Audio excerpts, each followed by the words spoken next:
desembargador Djalma Teixeira Benevides, desembargador José Lopes Araújo Filho, bom dia, doutor Emanuel, Roberto Girão de Castro Pinto, procurador de Justiça, a doutora Andréa, eu não estou vendo aqui, doutora Andréa Maria Alves Coelho, defensora pública, bom dia os advogados que nos acompanham, aqui presente não tem nenhum advogado, bom dia servidores,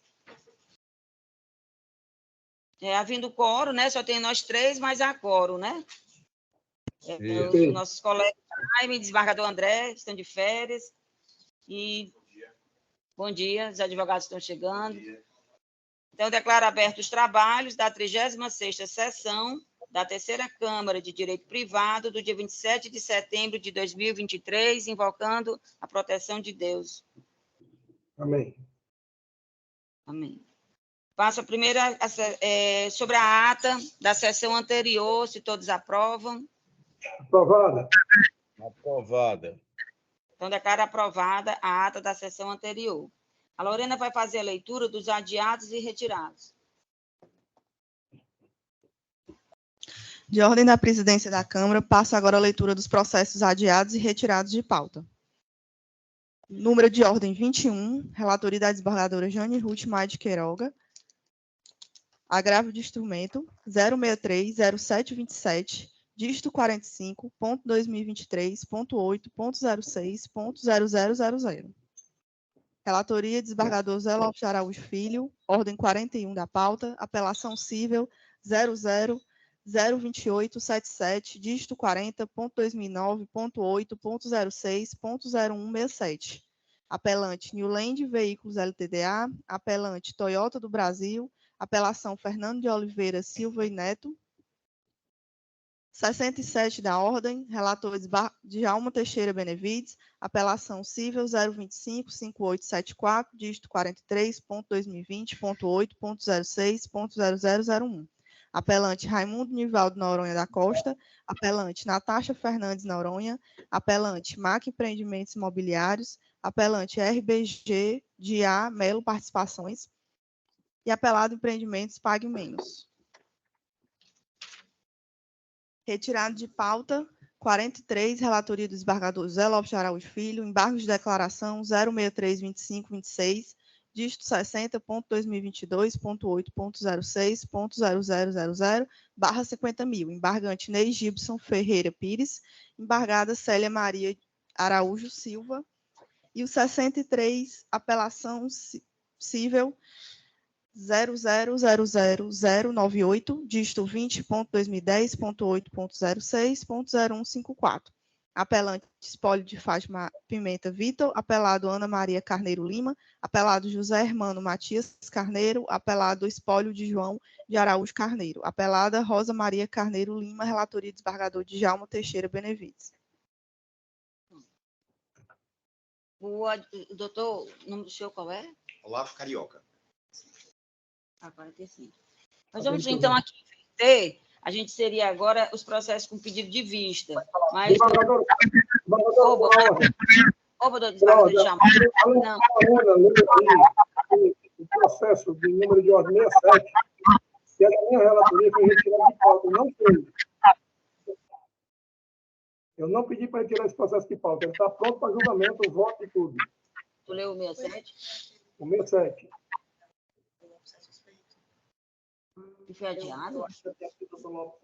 Ah, desembargador Djalma. O 67, a Lorena está me informando, é que o desembargador José Lopes não podia votar. Ah, ok. Aí não ia ter, viu? Pronto. A gente ia ter o processo agora com vista, mas eu vou inverter, porque o nobre advogado já está aqui presencialmente, né, para fazer a sustentação oral. Então, a gente inverte, tá ok? A gente passa para a sustentação oral, quando terminar, a gente volta para os processos com vista. Eu vou anunciar o primeiro da sustentação oral, que é o processo da ordem 45, da relatoria do desembargador José Lopes. O doutor Olavo Barros Carioca, representando o apelante, que está aqui presente. A apelação é a 000-5567-05-2018, da Vara Única da Comarca de Barro. Apelante, o Banco Itaú Consignado S.A. Advogado, Wilson Salles Belchior. Apelada, Josefa Loureiro da Silva Nonato. Advogada, Maria Nélia de Almeida Inocêncio Leite. Relator, desembargador José Lopes de Araújo Filho. Doutor, o senhor dispensa a leitura do relatório? Dispensa. Tá, então o senhor tem a palavra, prazo de 15 minutos. Bom, primeiramente, bom dia. Bom Gostaria dia. de saudar a Câmara. Não vou me estender muito na sustentação, já por ser uma matéria amplamente discutida, né, no tribunal.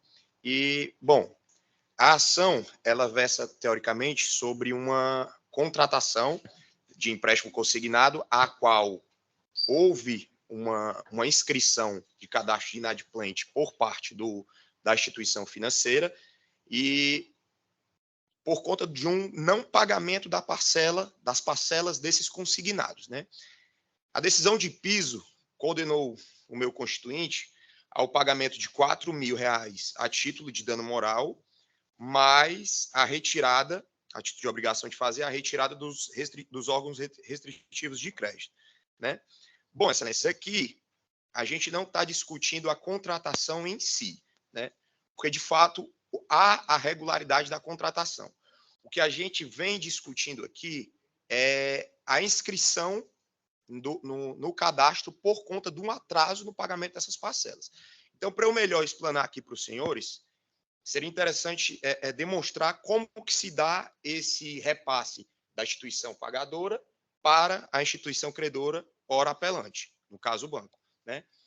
Existe um convênio que é regido pelo decreto 4.840 de 2003, que autoriza essa relação, esse repasse, no caso do órgão que seria o INSS, para a instituição detentora do crédito, no caso é o banco, né? Então, se eventualmente existir uma perca da margem consignável, o banco ele não é detentor, ele não é responsável por gerir essa margem, né? Então, o que a legislação traz é que o real detentor seria quem faz, de fato, a retenção para que haja o repasse. Então, por conta disso, a gente sustenta de não haver irregularidade na conduta da instituição financeira e suplicamos pela reforma da decisão de piso para que seja julgada improcedente a demanda. Subsidiariamente, não sendo entendimento de Vossas Excelências, que atenue o quanto indenizatório arbitrado no juízo de primeira instância. É assim que eu finalizo minha tese de sustentação.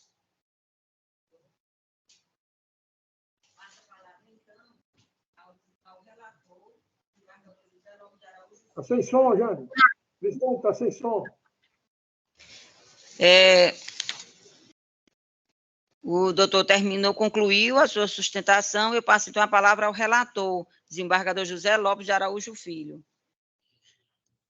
Obrigado, senhora presidente Jane Ruth.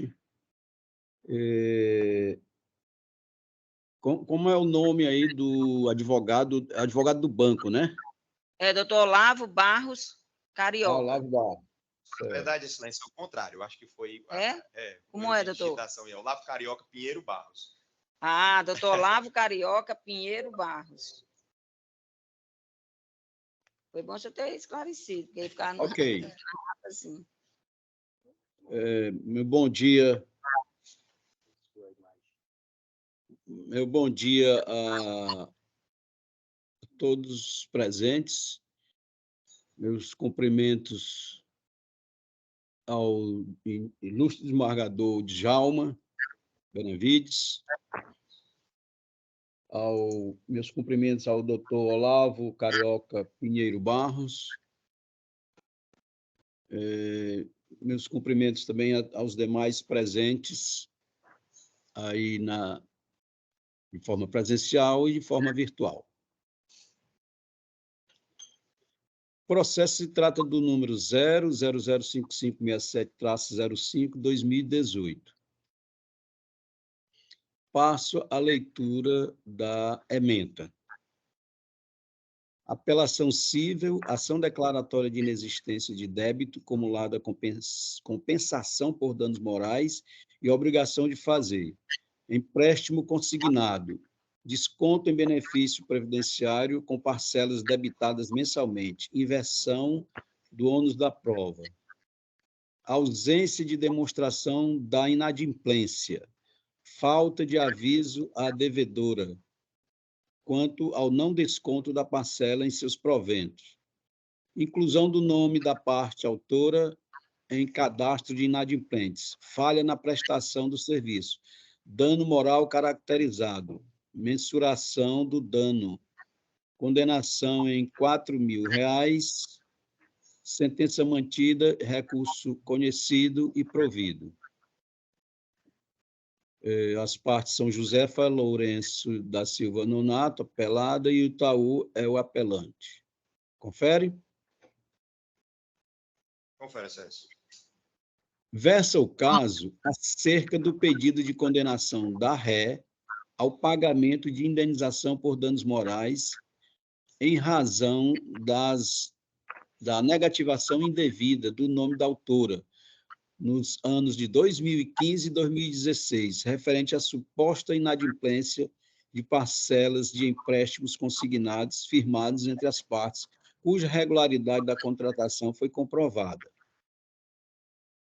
No quadrante, examinando o mérito, é incontroverso que o lançamento do nome da autora em cadastro inadimplente foi efetuado pelo demandado, comprovado em documento juntado às folhas 26. A controvérsia na presente lide é acerca da existência ou não de defeitos no serviço prestado pelo banco demandado, bem como acerca da licitude ou não da negativação do nome da demandante por ele realizado nos órgãos creditícios. Item 3.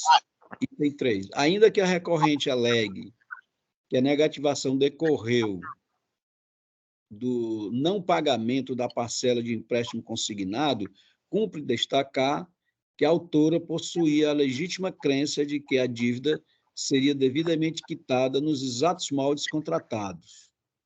Esperar comportamento diverso do consumidor seria uma exigência desarrazoada e completamente alheia à realidade. Além disso, em razão do deferimento da inversão do ônus da prova, tendo a autora demonstrado que se trata de negativação realizada em razão do empréstimo consignado, cujo desconto ocorre diretamente em seu benefício previdenciário, cumpriria a instituição financeira o ônus de demonstrar a ausência de pagamento das parcelas e prévia cientificação da consumidora sobre o inadimplemento. 5. Destaque-se que cabe à instituição financeira alertar de eventual paralisação dos pagamentos das parcelas que eram realizados diretamente por meio de descontos em seus proventos, sendo assim incabível a imputação do risco ao consumidor, exonerando, melhor dizendo, o fornecedor. 6. Partindo desse pressuposto, vejo que a autora cumpriu com seu ônus de provar os fatos constitutivos do seu direito, trazendo a comprovação da inscrição de seu nome, da mesma forma que o banco, ora apelante, não se desincumbiu de seu ônus, conforme determina o artigo 373, inciso 2 do CPC. 7. Item 7. Desse modo, entendo que a inscrição do nome da autora nos órgãos de proteção ao crédito consolidou-se a falha na prestação do serviço, cuja responsabilidade é objetiva, nos moldes do artigo 14 do Código de Defesa do Consumidor, de modo que mostra-se configurado o ilícito praticado pela ré, ora apelante, ao inscrever o nome da autora nos órgãos de restrição de crédito indevidamente, violando a honra do consumidor e configurando o dever de indenizar. Item 8. No quadrante, a jurisprudência do Colendo STJ, nos casos de protesto indevido de título de inscrição irregular em cadastro de inadimplentes, o dano moral se configura em ré ipsa, isto é, prescinde de prova. STJ, RESP número 1.059.663, Mato Grosso do Sul. Relatora ministra Nancy Andrighi, em 17 de dezembro de 2008. 9. A reparação dos danos morais estabelecida na sentença no importe de R$ 4.000 deve ser confirmada, pois se encontra, inclusive, em patamar inferior aos recentes julgados desta egrégia corte, suficiente a reparar, ante a ausência do recurso da autora, o abalo emocional por ela sofrido, sem, contudo, desfalcar o patrimônio do réu. Recurso conhecido e improvido.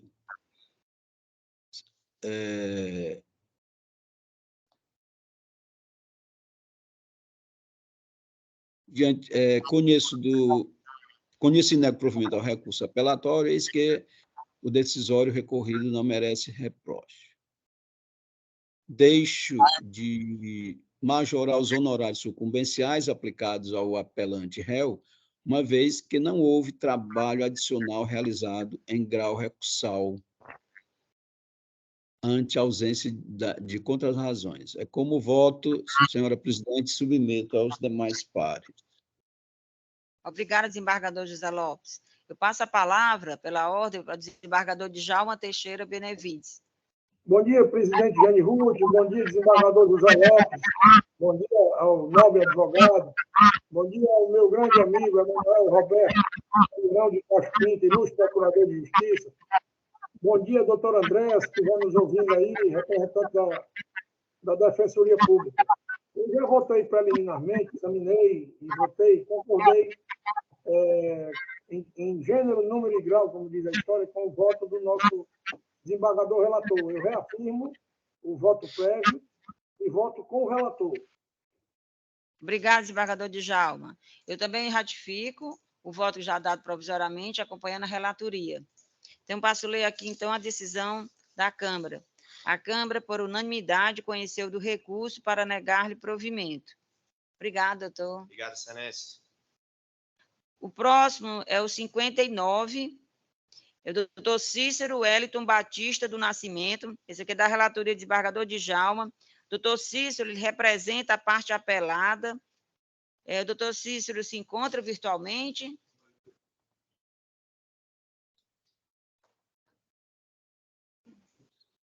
Então, ele não se encontra, eu vou anunciar aqui o processo, como foi pedido sustentação, e depois passo a palavra ao relator, para ler a proposta da emenda.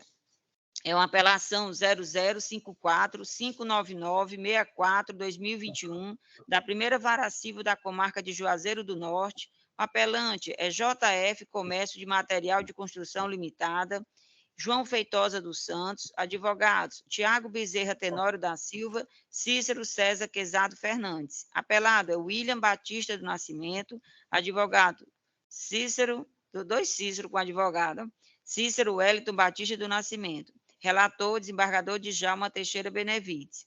Como o doutor Cícero não está presente, desembargador Djalma, eu passo a palavra a Vossa Excelência, só para ler a emenda, como o senhor desejar. Muito obrigado, desembargador Jane. Vou começar, então. A senhora já leu aí o número do processo e as partes, eu vou logo direto para a emenda, para a gente ganhar tempo. Apelação civil, direito civil, ação de emissão na posse, sentença de procedência, imóvel arrematado em leilão extrajudicial e resignação do promovido, preliminar de suspeição do juiz, incompetência da Justiça Estadual e litispendência, descabimento, alegação de nulidade do leilão, matéria não oponível ao terceiro adquirente de boa-fé. Súmula número 485 do STF, má-fé não caracterizada, recurso conhecido e desprovido, sentença mantida. Como se sabe, a suspeição é o ato pelo qual o juiz, por sua condição pessoal ou posicionamento do processo, tem a sua imparcialidade questionada, podendo prejudicar a sua função de julgamento e exercício da jurisdição, na forma do artigo 145 do CPC. Compulsão nos autos, verifica-se que o apelante não respeitou o procedimento próprio para a arguição de suspeição através de peça de exceção, entendendo por sustentar o que alega em preliminar de apelação, não sendo possível seu conhecimento pela inadequação da via eleita. Portanto, considerando que o Código de Processo Civil prevê expressamente procedimento autônomo para esta finalidade, ainda que essa seja a primeira oportunidade para alegar a suspeição, tem-se que a parte recorrente não atentou para o correto procedimento, conforme prevê a legislação processual pátria. Aduzem ainda a preliminar de litispendência, considerando a existência de ação anulatória de negócio jurídico, combinado com bloqueio de matrícula de bem imóvel ajuizada pelos apelantes promovidos na Justiça Federal. E aí tem as folhas, em face da Caixa Econômica Federal e do promovente apelante. Sem dúvida, somente ocorre litispendência dos ações quando lhe forem comuns às partes o pedido e a causa de pedir, tanto próxima quanto remota. Artigo 301, parágrafo 1º e 2º do CPC.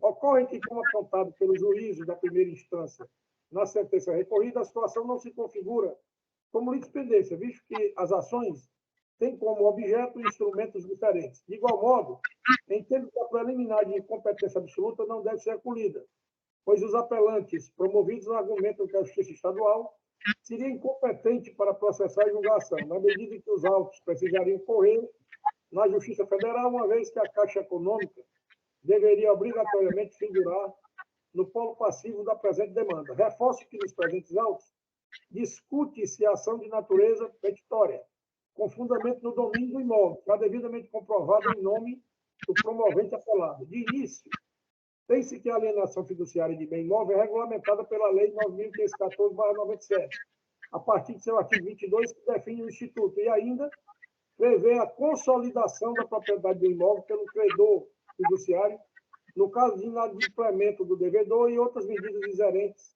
inerentes à execução extrajudicial, complementando-se pelas disposições do Decreto-Lei 70 de 66.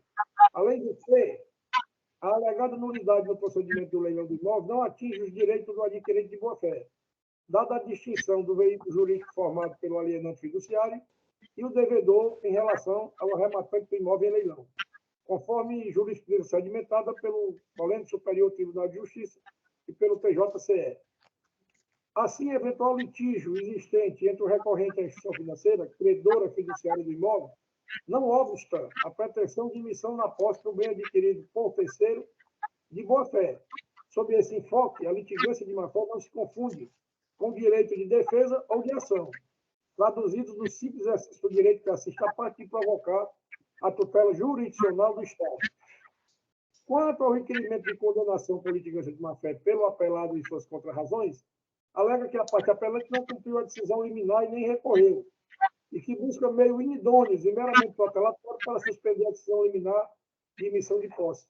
Nos autos do presente processo não há elemento suficiente para caracterizar o dolo processual, vez que o direito de ação é incondicionado e não implica, por si só, ofensa à boa-fé processual.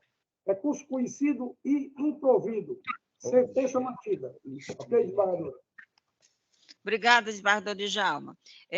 Tanto eu como o desembargador Lopes já havíamos votado provisoriamente acompanhando a relatoria. Então, eu vou ler só aqui o julgamento. Que a Câmara, por unanimidade, conheceu do recurso para negar-lhe provimento. O próximo é o 63, que foi retirado de pauta, né?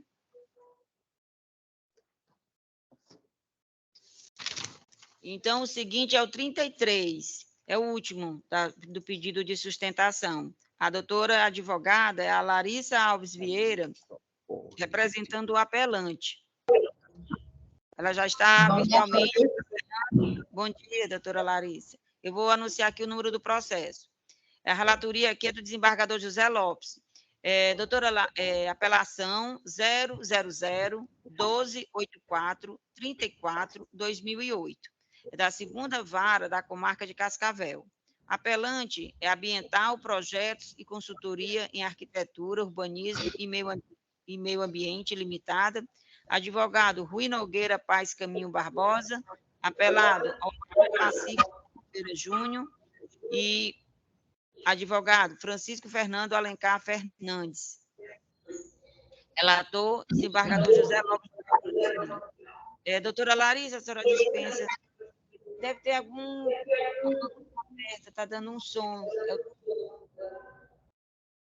Da Amanda está desligada, tá? É como se o meu tivesse a voz saindo eco, né?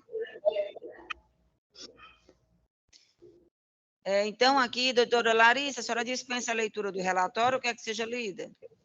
Sim, excelência, dispensa a leitura. Pronto, então, passo a palavra à senhora, tem um prazo de 15 minutos. Fique à vontade.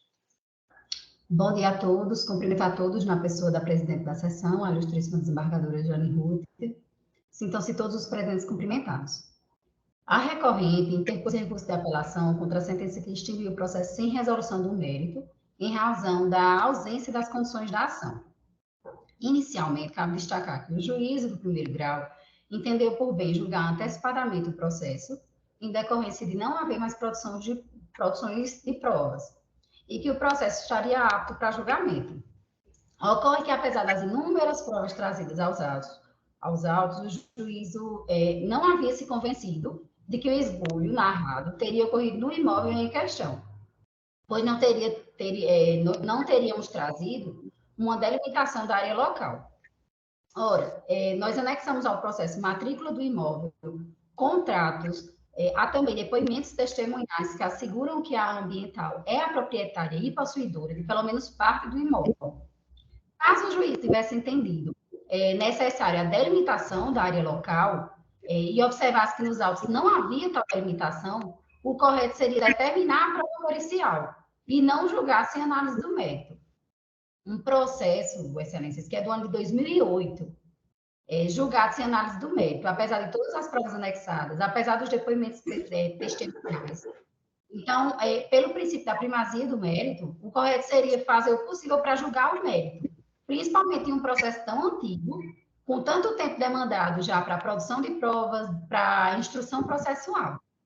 Por isso que, na apelação, nós requeremos a anulação da sentença para que o processo retornasse ao juiz do primeiro grau para a produção de prova pericial, para a delimitação dessa área local questionada, e que o juiz do primeiro grau entendeu ser essencial. No mérito propriamente dito, nós temos a comprovação documental de que a ambiental adquiriu parte do bem da ação, número de matrícula 122, no cartório de registro de imóveis de Cascavel, e temos também depoimentos testemunhais que comprovam o esbulho da área adquirida. Todavia, o juiz de primeiro grau não entendeu como comprovado que o esbulho havia ocorrido nessa área específica da ambiental. Destaque-se, Excelências, que após a audiência de instrução, após a oitiva da testemunha, que se chama Joselito Dantas de Queiroz, restou comprovado o abandono do imóvel por parte do senhor Sérgio, apelado, havendo deferimento da liminar para reintegrar a posse do imóvel em favor da ambiental. Vejam, para o deferimento da liminar, é necessário que todos os requisitos tenham sido observados. Dentre eles, a posse do imóvel por parte da apelante, que é a ambiental. Ou seja, já havia sido deferida a liminar, já havia sido expedido o mandato de reintegração de posse, certo? O que gera estranheza, o que causou estranheza é que após 10 anos, o juiz entendeu por bem sentenciar sem análise do mérito em decorrência de suposta ausência de condições da ação, em razão de não ter a delimitação da área específica. Sendo assim, considerando a instrução processual, considerando os fundamentos apresentados, nós pedimos que seja dado provimento ao recurso de apelação apresentado pela ambiental, devendo ser a sentença anulada para determinação dessa prova pericial para delimitar a área, ou, considerando as provas já elencadas, considerando toda a instrução probatória, que sejam considerados procedentes os pedidos autorais. É o que requer, agradeço a atenção de todos e fico disponível para quaisquer esclarecimentos. Obrigada, doutora Larissa. Eu passo a palavra, então, ao relator, o desembargador José Lopes de Araújo Filho.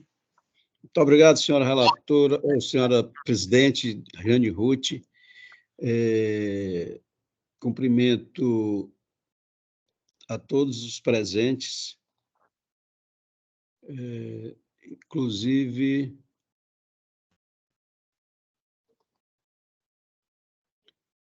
o doutor Emanuel Roberto Girão de Castro, qual eu não cumprimentei anteriormente, e todos os presentes. Não estou vendo aqui a promotora, aliás, a defensora pública, mas...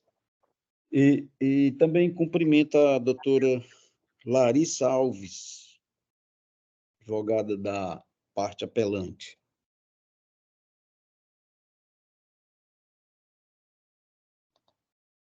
Processo é o de número 00012 284/34, 2008. Ambiental Projetos e Consultoria de Arquitetura, Urbanismo e Meio Ambiente Limitada, e apelado Omar Pacífico de Oliveira Júnior. Passo aqui a leitura da ementa. Direito civil e processual civil. Apelação civil em ação de reintegração de posse. Improcedência na origem. Julgamento antecipado requerido pelo próprio apelante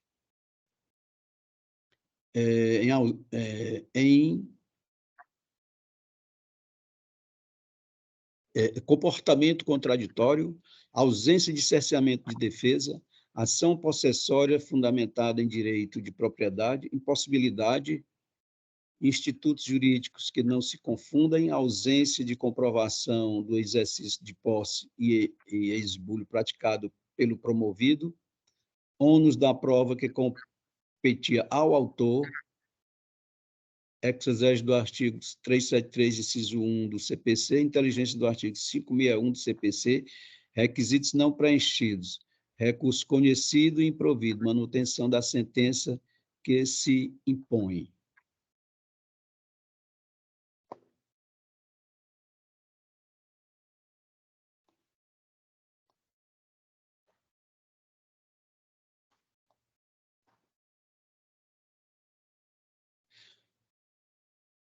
Mostra-se acertada a sentença hostilizada que, pela via do apelo em apreciação, sua manutenção é medida que se impõe, uma vez que foi prolatada de acordo com as provas constantes dos autos e o entendimento jurisprudencial dominante. Diante do exposto, com base nas razões fáticas e jurídicas constantes dos autos, voto no sentido de conhecer o recurso e, nos termos da fundamentação, negar-lhe provimento, mantendo em toto a sentença combatida, por não merecer reproche algum. É como voto, senhora presidente. Obrigada, desembargador José Lopes. Passo a palavra, então, ao desembargador Djalma Teixeira Benevides. Eu já analisei previamente esse processo, já fiz o voto prévio, de acordo com o nosso relator, o desembargador José Lopes, eu mantenho o voto, presidente. Apesar das explanações da advogada, eu mantenho o voto acompanhando a relatoria do desembargador José Lopes. Obrigada, desembargador Djalma. Eu também já havia ratificado, aliás, já havia votado provisoriamente, e como o nobre relator destacou no voto, no dia da audiência, a advogada havia pedido a dispensa das provas, né? Então, pediu o julgamento antecipado, e foi isso que foi feito o processo, foi concluído para julgamento, e ocorreu o julgamento antecipado. Então, por conta do fundamento do voto do desembargador relator, eu ratifico aqui acompanhando o voto. Passo, então, a ler o resultado da votação. A Câmara, por unanimidade, conheceu do recurso para negar-lhe provimento. Obrigada, doutora Larissa. Obrigada, bom dia, bom trabalho a todos. Tá, a senhora também. Era o último pedido de sustentação, então a gente passa para os processos. Eu estou ouvindo aí da minha voz repetindo, né? Isso aqui é meu. Olha aquele papelzinho da sequência. Isso aqui. Certo. Dos processos que eu pedi vista, começando aqui por mim, eu trouxe 4. Vou fazer o anúncio. O primeiro é o 68 da ordem, conflito de competência 0002811-85-2023. Da nona, esse aqui que é o da 39? Não, é o 72. Mas que nona vara de família? Da nona vara de família. Certo, aquele da partilha. E entre o juízo de direito da 28ª vara civil. O voto do relator foi por tais delineamentos, conheço do presente conflito negativo para dirimir a questão, para o fim de declarar a competência do juiz da 28ª Vara Cível da Comarca de Fortaleza, ora suscitado, para apreciar e julgar o cumprimento de sentença com extinção de condomínio mediante alienação judicial de imóvel dos autos do processo. Aqui eu pedi vista, 68, sendo despiciente relatar novamente o presente conflito, adoto bem elaborado o relatório do doutor desembargador José Lopes de Araújo Filho, passo a decidir. Na espécie, entendendo tratar-se de singelo cumprimento de sentença, o doutor juiz da 28ª Vara Cível encaminhou os autos ao juízo que processou a causa, na forma do artigo 516, inciso 2 do CPC. Declinou a competência para a 9ª Vara de Família. Já o doutor juiz da 9ª Vara de Família, entendendo versar os folhos de pedido de extinção de condomínio, sublinhou que não se trata de questão atinente ao direito de família, remanescendo apenas questão de natureza patrimonial obrigacional. Segundo Sua Excelência, o eminente relator, não há margem para interpretação diversa da compreensão exposta pelo juízo da 9ª Vara de Família, no sentido que a ação deve tramitar perante o juízo cível comum, no caso, a 28ª Vara Cível.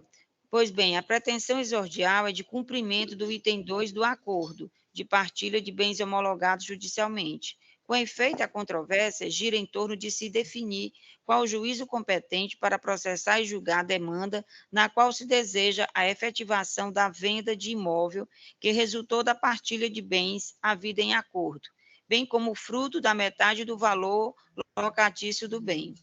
Assim sendo, vem a baila o que é decidido no Colégio Superior Tribunal de Justiça, no conflito de competência 139.546, ministro Marco Aurélio Belize, cuja ementa foi a seguinte: conflito negativo de competência, separação do casal, partilhas de bens que permaneceram em condomínio, ação de cumprimento de sentença, que objetiva, na verdade, a extinção do condomínio, pretensão regida por normas de direito civil e não de família, não aplicação da regra dos artigos 475-P, 2 e 575-2 do CPC, competência do juízo cível. No particular, colho do julgado o seguinte trecho: é de se observar que a partilha efetivamente foi realizada na sentença proferida pelo juízo suscitante, na qual ficou consignado que cada um dos cônjuges teria o direito à metade dos bens arrolados da inicial, exaurindo assim a competência quanto à matéria afeta a vara de família. O que se pretende com a ação, objeto do presente conflito, de fato, é a extinção do condomínio existente entre as partes, após a separação, matéria que versa sobre o direito das coisas, nos termos do artigo 1320, a qual é de competência do juízo cível, porquanto, neste caso, não subsiste mais a mancomunhão, mas simplesmente um condomínio, regido pelas normas que lhes são pertinentes e não pelo direito de família. A aplicação reside no fato do procedimento eleito ser usado para promover a alienação de bem divisível, sujeito à comunhão, bem assim para alienação de imóvel, que na partilha não couber a uma só parte, ou não admitir a divisão cômoda. Utiliza-se, pois, esse procedimento para a extinção do condomínio, quando houver litígio ou resistência acerca da alienação, cenário em que se enquadra a causa de pedir autoral. Com efeito, as postulações, concreção de medidas de alienação e reparação patrimonial de aluguéis não aguarda nenhuma relação com as matérias vertidas na vara de família. Inclusive, o pedido restou aforado em época muito ulterior ao acordo, por meio de demanda autônoma. A pretensão é, assim, estranha às competências atribuídas às varas de família, sendo o novo procedimento que não busca rediscutir nenhuma das questões afetadas ao divórcio, de modo que adequada à sua distribuição a um dos juízes cíveis. Não se pode olvidar que, considerado o divórcio e sendo possível a identificação inequívoca do quinhão de cada uma das partes, cessa o estado de mancomunhão, passando os bens ao estado de condomínio. Inclusive, enquanto não alienado o bem, como a propriedade sobre o bem rege pelo Instituto do Condomínio, cada condômino responde ao outro pelos frutos que percebeu da coisa, cujo marco temporal para o cômputo do período a ser indenizado é a data da citação da demanda. Por fim, cumpre-me anotar que foi uma escolha da parte o direcionamento do pedido para uma das varas cíveis, nesse diapasão, não ouvido que, nos termos do artigo 516 do CPC de 2015, o cumprimento de sentença proceder-se-á perante os tribunais nas causas de sua competência originária, o juízo que decidiu a causa no primeiro grau de jurisdição e o juízo civil competente quando se tratar de sentença penal condenatória, de sentença arbitral, de sentença estrangeira ou de acordo proferido pelo Tribunal Marítimo. Contudo, o parágrafo único do referido dispositivo possibilita ao exequente a opção pelo juízo do atual domicílio do executado, pelo juízo do local onde se encontram os bens sujeitos à execução, ou pelo juízo do local onde deva ser executada a obrigação de fazer ou de não fazer. O que quero pontuar é o seguinte: a execução de título judicial não se sujeita aos rigores da perpétuas jurisdiciones concedida, que foi especificamente para a fase de cognição do processo. Tanto é assim que abre aspas, o legislador não encontrou dificuldade em permitir que o cumprimento da sentença pudesse ser processado em outro juízo que não da causa originária. É por isso que, mesmo depois de iniciado o cumprimento da sentença, no foro de competência originária, pode, supervenientemente, surgir uma situação enquadrável na opção permitida pelo dispositivo legal a subexame. Logo, insistir que uma execução continue implacavelmente conduzida pelo juiz da causa, sem que, por exemplo, existam bens localizados em sua jurisdição, somente burocratizaria e encareceria o processo, mediante desdobramento de atos deprecados. Aqui eu vou seguindo, né? E, no final, concordo. Portanto, a conclusão adotada pelo doutor relator está de acordo com o entendimento do Superior Tribunal de Justiça acerca da questão. Acompanho e corroboro a decisão relatorial para o fim de decretar a competência do juiz da 28ª Vara Civil. Nesse conflito, o desembargador Djalma já havia votado, não é isso, Lorena? Então, eu passo a ler somente o julgamento, o resultado. A Câmara, por unanimidade, conheceu do conflito para declarar competente o juízo da 28ª Vara Civil de Fortaleza. Pronto. O 69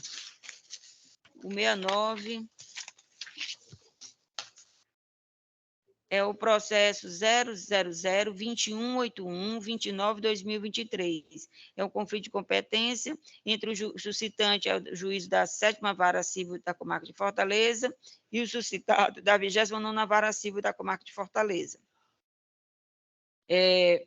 Na espécie, muito respeitosamente, pedi vista dos autos para melhor análise da matéria. Despiciendo relatar novamente o presente conflito, adoto bem elaborado relatório do doutor desembargador José Lopes de Araújo Filho.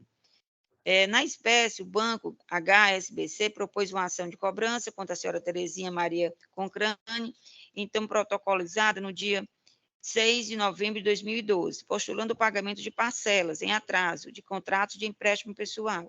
Em razão de uma ação revisional manejada pela senhora Terezinha contra o banco, aludido banco, envolvendo os mesmos contratos, o doutor juiz da 29ª Vara Civil declinou da sua competência e remeteu os folos ao doutor juiz da 7ª Vara Civil, onde transcorre a demanda revisora, desde a sua distribuição. Já o juízo da 7ª Vara, entendendo ser competência apenas para efeitos revisionais, para o processamento de busca e apreensões e alienação fiduciária, na forma da Resolução 6 de 2017, do Tribunal de Justiça do Estado do Ceará, suscitou conflito, momente porque sua competência não alcançaria as ações de cobrança. Sua Excelência, o eminente desembargador relator, conheceu a competência do juiz suscitado, da 29ª Vara Civil, para processar e julgar o feito. Pois bem, se disse que na forma do caput do artigo 55, reputam-se conexas duas ou mais ações, quando lhe for comum o pedido ou a causa de pedir. E conforme seu parágrafo 3º, serão reunidos para julgamento conjuntos processos que possam gerar risco de prolação de decisões conflitantes ou contraditórias, caso decididos separadamente, mesmo sem conexão entre eles. Assim, via de regra, devem ser reunidos para julgamento conjuntos processos que possam gerar risco de prolação de decisões conflitantes ou contraditórias, caso decididos separadamente, mesmo sem conexão entre eles.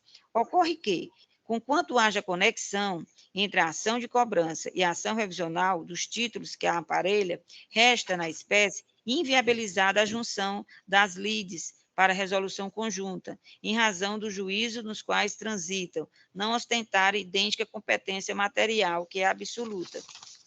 É de é que, como você disse, segundo a resolução 6/2017 do TJCE, as varas especializadas nas demandas em massa recairão exclusivamente a seguinte competência: A, Grupo 1, seguro DPVAT, é a 12, a 14, a 24 e a 30.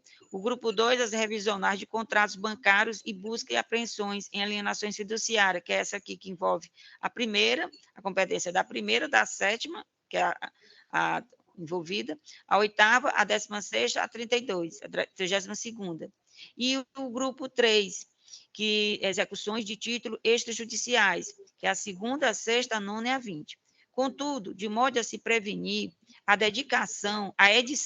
prevenir a edição de decisões contraditórias, necessária a suspensão do trânsito da ação de cobrança até o desate da ação revisional, porque elas são realmente conexas, né? Porquanto é insustentável materializar o débito que espelha a cobrança, enquanto é debatida sua subsistência, amoldando-se a hipótese em situação que encerra prejudicialidade externa. Essa determinação é uma forma de ser preservada a rigidez da prestação jurisdicional, segundo o artigo 313, inciso 5º, letra A, do CPC. Ante o exposto, acompanhe e corrobora a decisão relatorial para o fim de decretar a competência do juiz suscitada, a 29ª Vara Civil, para processar e julgar o feito, com a determinação, porém, de sobrestamento da ação de cobrança na forma do artigo 313, inciso 5º A do CPC. É como voto. Tem essa diferença aqui no meu voto, que é pela a suspensão até que seja outra julgada. É como voto. Então, eu passo a palavra ao relator e depois ao desembargador Djalma. Este processo é o de número... É o 69, desembargador Djalma. É que a sétima, ela é a das revisionais dos contratos, ela é especial, né? E a 29ª é residual. Só que as duas ações, uma é cobrança, é do mesmo título, do mesmo contrato. Uma é a cobrança e a outra é a revisional dela, das cláusulas contratuais, né? Então, quer dizer, isso vai no meu modo de entender, isso vai repercutir na de cobrança. Tanto é que, se não fosse essa resolução, elas teriam que tramitar juntas, no mesmo juízo, para ter julgamento simultâneo, no meu modo de entender. Então, eu estou propondo que, ser na competência da 29ª, por conta da matéria, mas que ficaria suspensa até aguardar outra. Só um minutinho, que eu estou aqui vendo o meu voto, que eu não estou... Está dentro dos autos. Eu acho que o senhor está dentro dos autos. Conseguindo ler. No resumo, você tem um resumo aqui, Lorena? No resumo do seu voto, enquanto o senhor procura, tem assim: por tais delineamentos, conheço do presente conflito negativo. Não, não é isso, não. Diante do exposto, conheço do conflito negativo de competência para reconhecer a competência do juízo suscitado, 29ª Vara Civil, para processar e julgar o feito originário. Nós estamos concordando que é o competente é a 29ª Vara Civil, desembargador Lopes. Certo. E o desembargador Djalma também já... Ainda não consegui abrir aqui o processo.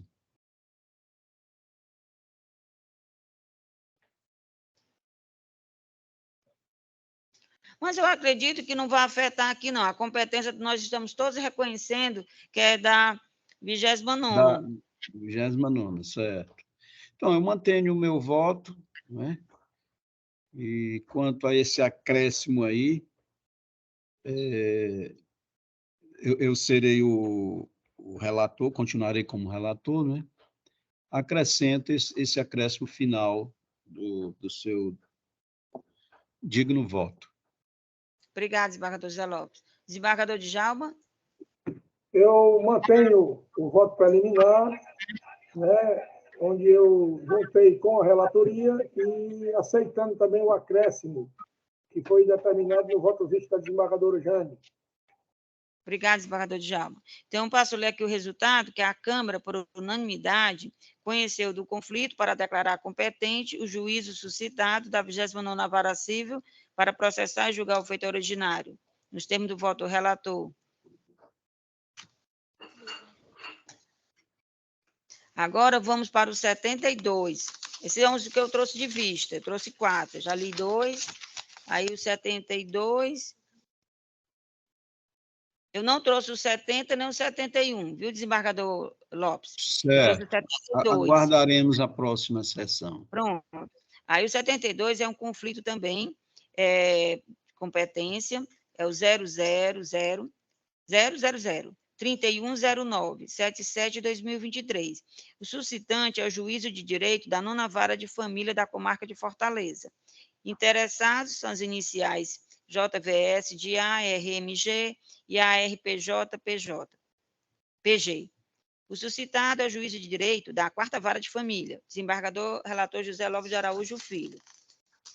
No resumo aqui do voto da relatoria, tem dizendo que, diante do exposto, conheço do presente conflito para julgá-lo procedente, reconhecendo a competência do juiz da 4ª Vara de Família, ora suscitado, a fim de apreciar e julgar a ação revisional. Eu vou ler aqui meu voto, o 72, né?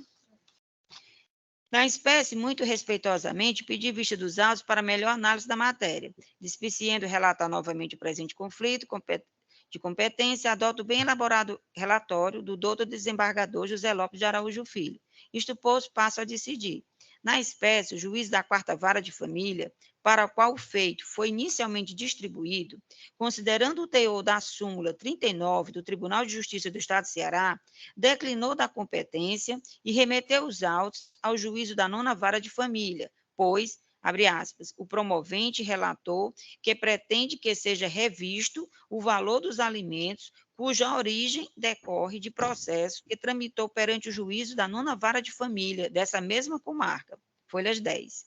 Por seu turno, o juízo da 9ª Vara de Família invocou o teor da súmula 235 do Superior Tribunal de Justiça e suscitou conflito sob o argumento de que, abre aspas, a jurisprudência pátria vem entendendo que não há prevenção de ação de exoneração, revisão, em face de ação que arbitrou alimentos, quando esta já se encontra julgada e arquivada, porquanto afastada a possibilidade de decisões contraditórias. Folhas 11/17. Sua Excelência, o eminente desembargador relator, reconheceu a competência do juízo suscitado da 4ª Vara de Família para processar e julgar o feito originário, a ação revisional de alimentos 023-6591-29/2023. Pois bem, sem delongas, se disse o que dispõe a súmula 39 do seguinte teor, abre aspas, a ação de exoneração ou revisional de alimentos por conveniência instrutória, deve ser processada e julgada no juízo que primeiro conheceu da matéria, se distribuída no mesmo foro. Nesta senda, tratando-se de competência, quando duas ações que guardam entre si uma relação de acessoriedade ou prejudicialidade tramitam em juízos da mesma jurisdição territorial, como é o caso dos autos, prevalece a regra da prevenção.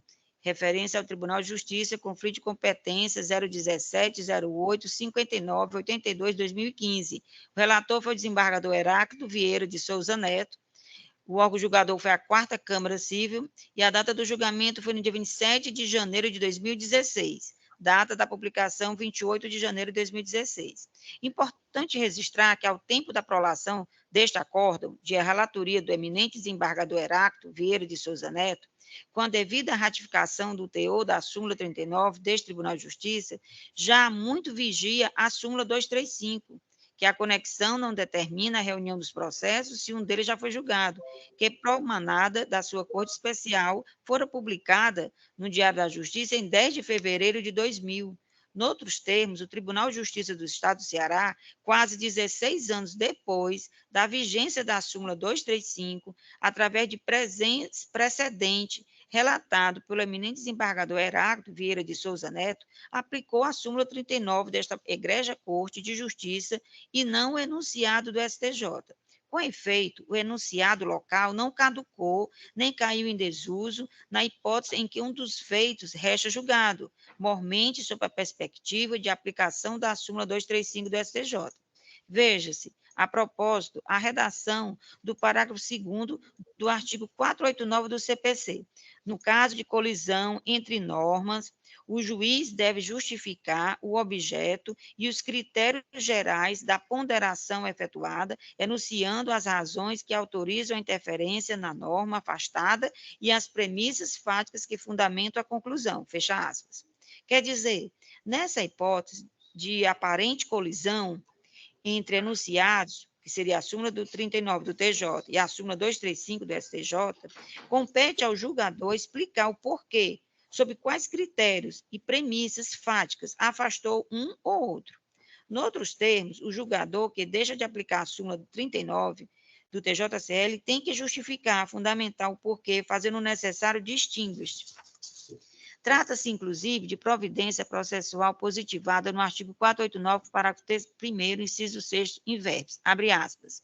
Não se considera fundamentada qualquer decisão judicial, seja ela interlocutória, sentença ou acordo, que deixar de seguir enunciado de súmula, jurisprudência ou precedente invocado pela parte, sem demonstrar a existência de distinção, no caso em julgamento, ou a superação do entendimento, fecha aspas. À guisa de exemplo, foi como procedia enquanto vistora do processo 00340366-2022, o qual tratava de um conflito de competência entre o juízo da 6ª Vara de Família, suscitante, e o da 3ª Vara de Família, suscitado. É que, não obstante o que dispõe o enunciado da súmula 235, a teoria dos precedentes impõe a sua intelecção, no sentido de que o julgador deverá necessariamente proferir decisão com igual solução jurídica daquela então deduzida, em uma ocasião anterior, quando se decidiu um caso símil. A ratio decidente, quer dizer, a razão de decidir de um ato judicial deverá necessariamente conformar todos os elementos fáticos considerados na formação da decisão paradigma. Com efeito, uma situação fática somente equivale a outra com base em um critério claro e definido, permitindo-se, assim, a racionalidade e o controle do processo decisório. Logo, a aplicação do precedente, ela precisa levar em conta as peculiaridades do caso que o gerou, não podendo ser tomado indistintamente como regra. Em caso, o eminente desembargador relator afirma, abre aspas, que o fato é que o juízo suscitante da 9ª Vara de Família já exauriu a sua competência ao homologar em sentença acordo firmado entre as partes, estabelecendo assim os termos da obrigação alimentícia a ser prestada e, portanto, a partir de uma cognição exauriente, não vislumbro, nessa perspectiva, risco da indesejada concomitância de decisões inconciliáveis entre si, justificando assim a incidência da súmula 235 do STJ com medida de rigor, fecha aspas. Contudo, a aplicação indiscriminada da súmula 235 do STJ, sem fundamentá-la no contexto de sua gênese, sem o exame acerca das peculiaridades dos casos que a gerou, é desaplicá-la ou aplicá-la de forma equivocada. Isto posto, faço o registro dos precedentes que deram base ao enunciado 235 do STJ. 1, 2, 3, 4, 5, 6, 7, 8, 9. São 9 precedentes aqui, onde eu vou citando um a um e vou fazendo aqui o distinguish, né? E indo a fundo em cada um desses precedentes, observe o seguinte. No 1, foi o julgamento, conflito 832, EMS. Foi publicado no dia 29 de outubro de 1990. Decidiu-se que a afirmação da competência dá-se como regra, em razão do local, por distribuição, por prevenção, por conexão e por continência, como, por exemplo, nos casos de entração de alimentos e ação de exoneração de alimentos. No julgamento do conflito 1899, Paraná, publicado em 1991, decidiu-se que a conexão visa principalmente a evitar a prolação de julgamentos contraditórios. Nesse contexto, importa destacar a prevenção por afinidade introduzida no artigo 55, parágrafo 3º, a qual tem por objeto criar segurança jurídica para evitar posições jurídicas conflitantes sobre a mesma questão de direito. Em tal cenário, a reunião dos feitos que são objeto do presente conflito, por óbvio justifica-se.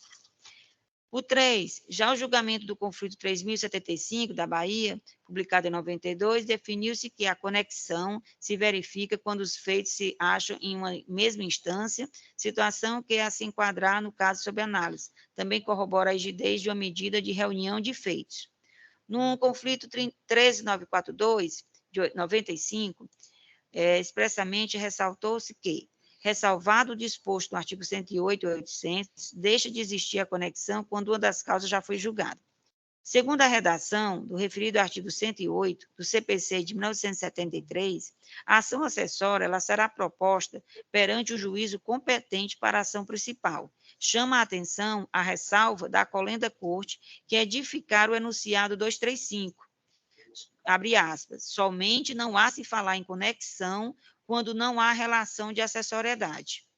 Ou seja, existindo a relação de acessoriedade de certa dependência, como no caso em que funcionei como vistora, em que a ação de substituição de curador tratava-se de demanda acessória em relação à ação de interdição, e também no caso aqui da exoneração, está-se sim diante dos feitos conexos, ainda que uma das causas tenha sido julgada, justificando-se, pois, a reunião dos processos.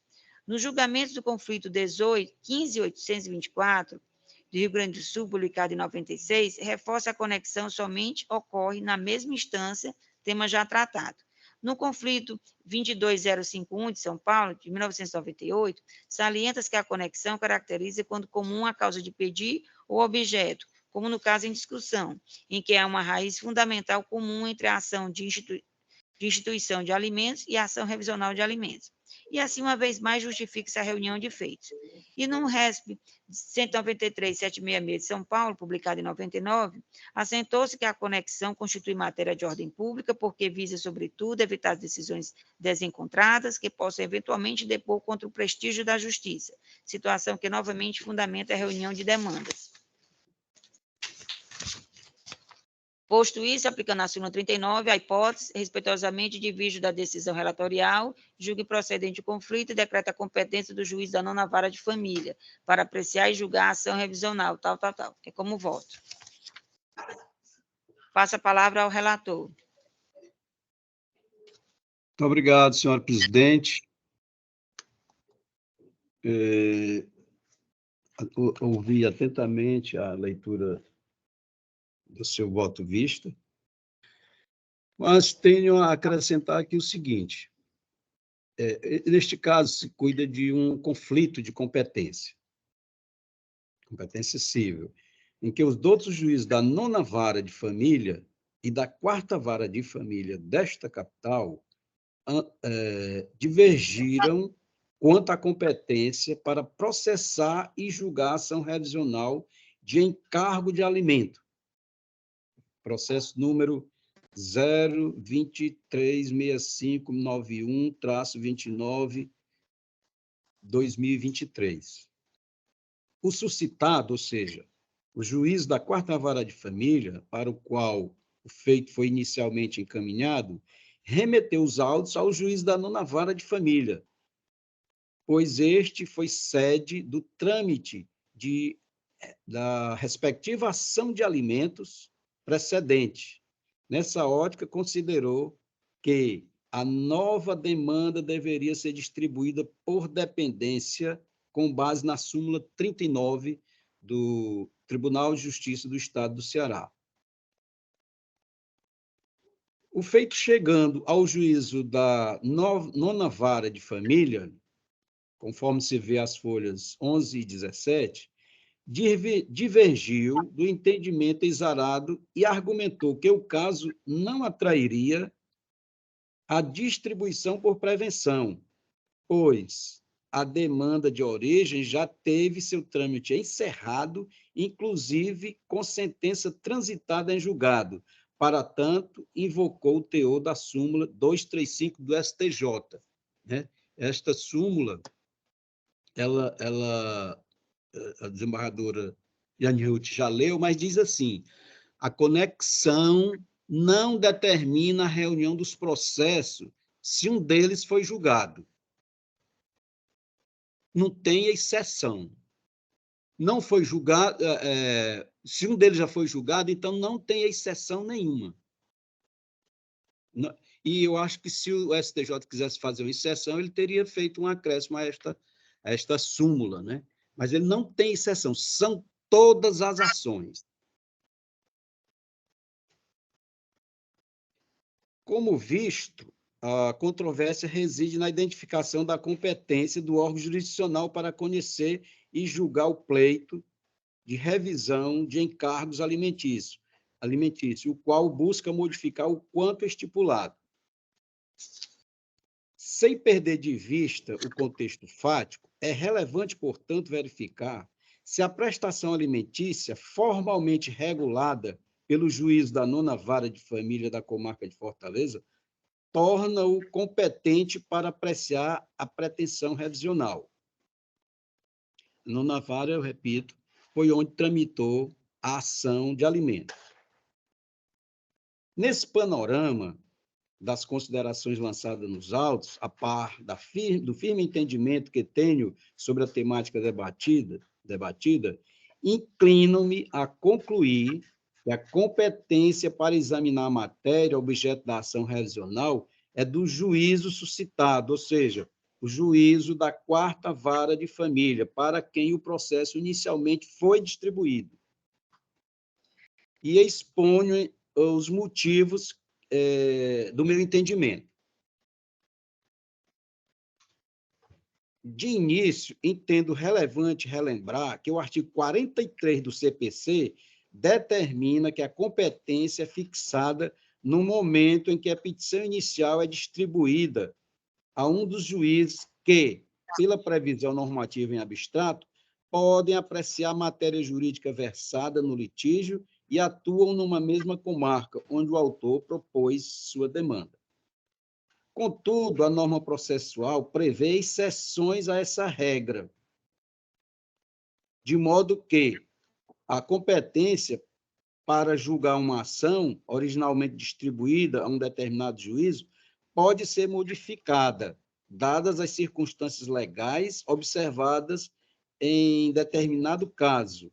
É o que se dispõe no artigo 54 do Código de Processo Civil, sendo relevante destacar, apenas para fins do deslinde desta matéria discutida, a previsão da conexão. Com efeito, reputa-se caracterizada a conexão em sede processual, quando duas ou mais ações tiverem em comum o pedido ou a causa de pedir, isto é, duas demandas que concorrem em paralelo são conexas quando há afinidade ao menos em um daqueles elementos. Esse é o sentido, em outras palavras, da redação do artigo 55 do Código de Processo Civil. O Instituto Processual em referência, segundo a jurisprudência, a mais abalizada doutrina, tem como finalidade evitar a prolação de decisões conflitantes por juízos distintos, na medida em que permite, em um só julgador, a concentração dos processos afins para a tomada de um único provimento jurisdicional compatível, privilegiando a segurança jurídica, entre outros princípios. Daí se compreende a razão do parágrafo 1º do artigo 55, que possibilita a reunião das ações ditas conexas. Ainda nesse panorama, é certo que o Código de Processo Civil de 2015 inovou na parte final da redação desse mesmo dispositivo, ao mitigar a possibilidade da reunião dos processos se um deles já constar sentença proferida. Seus termos são expressos do seguinte teor, artigo 55, parágrafo 1º, diz assim: os processos de ações conexas serão reunidas para decisão conjunta, salvo se um deles já houver sido sentenciado. Se estivesse sentenciado, não há conexão. Não me parece factível que decisões incompatíveis possam ser tomadas quando, em um dos processos, já houve o seu julgamento, porque daí compreendo, logicamente, que a matéria de mérito já foi propriamente examinada e se tornou insubstituível de ser modificada no plano jurídico, inexistindo risco à segurança jurídica ou a quaisquer valores do direito processual ou material. É essa, inclusive, a redação tradicional ainda vigente na súmula 235 do STJ, editada sob a égide do Código de Processo Civil de 1973. No caso em tela, que nós estamos tratando aqui, as demandas de origem, mediante as quais foi fixada e alterada a obrigação alimentícia, apresentam, em sua essência, causa de pedir e pedido diferentes daqueles observados na mais nova ação revisional que descaracterizaria a conexão. Em razão disso, já estaria afastada a eventual incidência do artigo 55 do CPC. Digo isso porque a revisional retrata, em sua essência, um cenário diferente daquele observado ao tempo em que foi fixada a obrigação alimentícia. Um cenário totalmente diferente. Foi o da ação alimentícia há anos atrás e a situação atual da ação postulada e da qual nós estamos julgando o recurso. É motivado pela superveniência da motivação das circunstâncias fáticas, que o interessado argumenta em favor da necessidade de se alterar o montante da prestação que lhe for atribuído, sendo este o ponto fulcral da distinção de ambas as pretensões e de seus respectivos elementos. Com efeito, a revisional segue a sua própria sorte, não detendo sequer caráter acessório, como bem destacou a desembargadora Jane Ruth em seu brilhante voto, a ação revisional ela segue sua própria sorte, não detendo sequer caráter acessório à ação de alimentos, porque, como visto, é amparada em fundamentos jurídicos diversos, de modo que não se justificaria nem mesmo a atração do disposto no artigo 61 do CPC. É da própria natureza da ação revisional buscar a modificação da sentença que fixou a obrigação alimentícia, e disso não compreendo qualquer incongruência. Ainda que assim não fosse, o fato é que o juiz suscitante, ou seja, o juiz da nona vara de família, já exauriu a sua competência ao homologar em sentença acordo firmado entre as partes, estabelecendo assim os termos da obrigação alimentícia a ser prestada, portanto, a partir de uma cognição exauriente. Não vislumbro, nessa perspectiva, risco da indesejada concomitância de decisões inconciliáveis entre si, justificando, assim, incidência da súmula número 235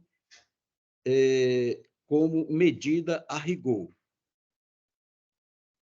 A nobre vistora, ela falou que a ação é acessória. Vamos ver se há essa associariedade, né? Vamos ver aqui o que é uma ação acessória. Acontece uma ação principal e a outra como uma dependente. Qual a dependência de uma ação de alimentos que foi julgada e que foi definido os alimentos e agora sendo, por outros fatos, postulado a modificação? Qual é o que há de acessório nisso? Quem é a principal e quem é a ação acessória?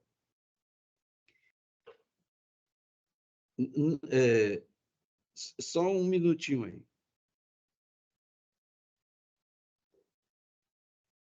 Vamos ver aqui. A acessória na ação acessória existe também como se fosse uma complementação e passa a ser uma ação só.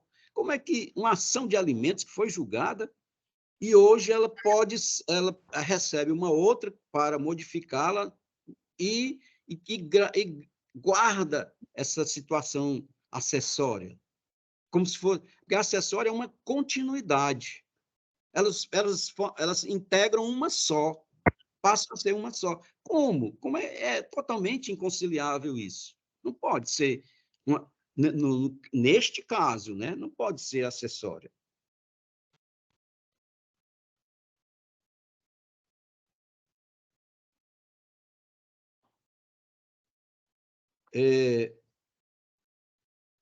Ainda que assim não fosse, o fato é que o juiz suscitante da dona Vara já exauriu a sua competência.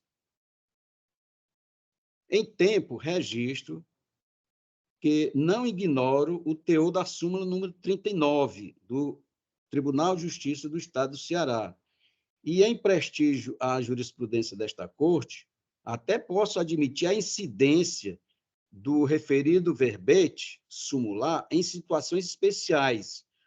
Como exemplo, posso destacar a possibilidade de se ajuizar demanda visando rever a obrigação alimentícia fixada ainda provisoriamente, como admite a parte da doutrina e da jurisprudência em fundamento no artigo 13, parágrafo 1º da Lei número 5.478 de 1968. Nessa hipótese de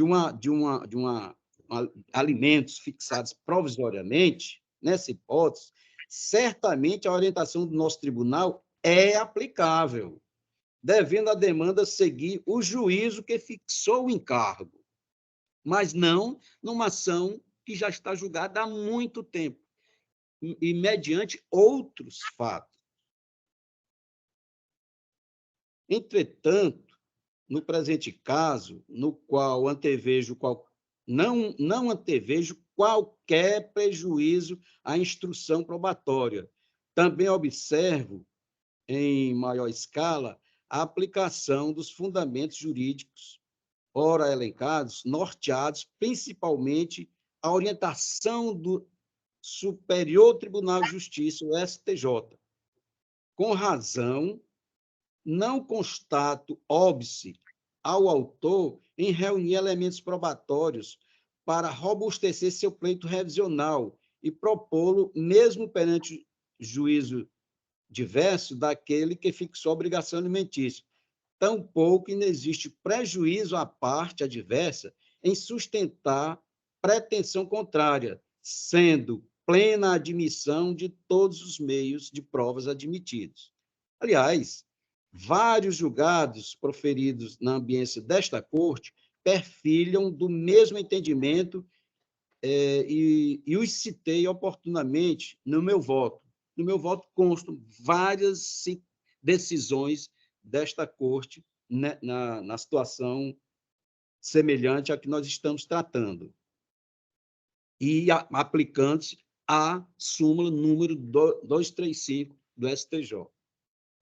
Em suma, vamos resumir aqui. Elenco novamente os fundamentos jurídicos que conduziram minha conclusão. Primeiro, não há propriamente conexão entre os processos. Tampouco acessoriedade da ação revisional diante da demanda de alimentos, pois a causa de pedir e os pedidos são distintos.